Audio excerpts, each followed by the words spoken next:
ఇప్పుడు వచ్చిన కొత్త జనరేషన్లలో అలాంటి లోపాలున్న పిల్లలు పుట్టకుండా ఉండడానికి ఇప్పుడు 49 చాలా వరకు ముందడుగు వేసుకుంది. సో ఇక్కడ ఏం జరుగుతుంది అంటే 49 లో జెనెటిక్ కౌన్సిలింగ్ చేసుకుంటాము.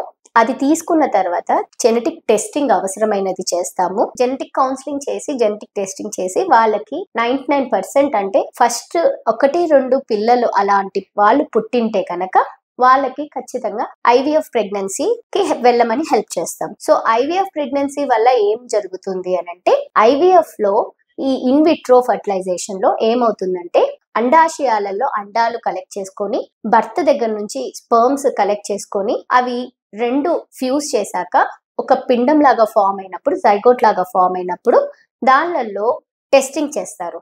అంటే జెనెటిక్ టెస్టింగ్ చేస్తారనమాట. ఆ జెనెటిక్ టెస్ట్ చేసినప్పుడు దానిని అంటే ఎన్ని అండాశయాలు ఫామ్ అయితే ఎన్ని స్పర్మ్స్ అవి చేసి ఆ పిండాలు ఫామ్ అయినాక ఆ వాటినన్నిటికీ ఎగ్జామిన్ చేశాక దాంట్లో ఏమన్నా లోపం ఉంటే ఆ లోపాలున్నవి మనకి ట్రాన్స్ఫర్ చేయరు. లోపం లేని దాన్ని చూపించి కరెక్ట్ గా ఉన్నాయా లేదా అని చూసాకనే కన్ఫర్మ్ చేశాకనే మనము ఆ టెస్ట్ కి చేసుకున్న తర్వాతనే మనము ట్రాన్స్ఫర్ చేసుకుంటే 99% మంచి పిల్లలు ఫామ్ అయినవి ఉన్నాయండి.